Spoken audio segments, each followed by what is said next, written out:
Представители компании ASM Group совместно с сотрудниками Джайрахско-Асинского музея-заповедника осуществили надзор за ходом реставрационных работ на 4 башенных комплексах. В рамках проверки специалисты посетили архитектурные комплексы Пуй, Тумги, Кели и Дошхакле. Реставрация комплексов ведется по проектам ASM Group.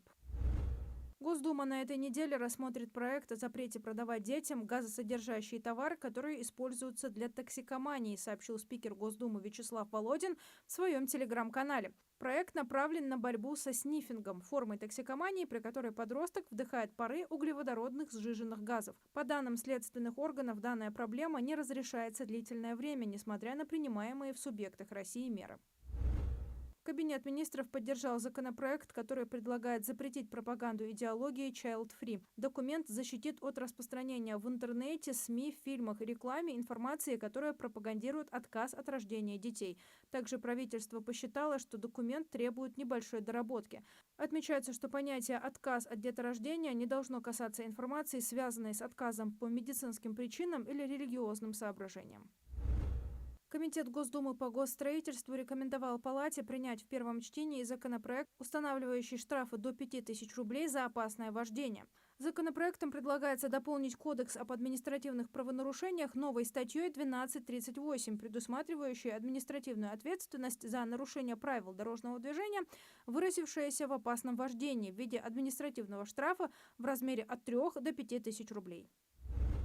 23 сентября отмечается Международный день жестовых языков, признанный обратить внимание на их значение в жизни многих миллионов глухих и слабослышащих людей. Обретший официальный статус Международный день жестовых языков сделал сообщество глухих по всему миру более сплоченными. Традиционно эта дата отмечена проведением мероприятий по информированию и просвещению населения разных стран о проблемах глухих людей.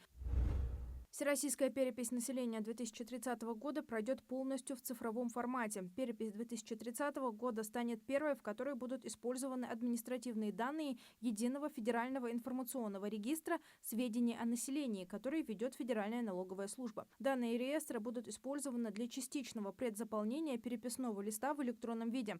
Это позволит значительно снизить нагрузку на респондентов и сократить время внесения сведений.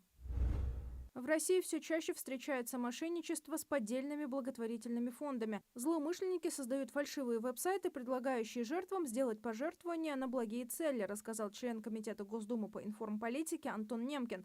Он отметил, что эти фонды могут выглядеть очень убедительно, особенно если они используют изображения и истории, которые трогают за душу. Поэтому любую информацию, опубликованную в сети, нужно тщательно проверять, заключил депутат.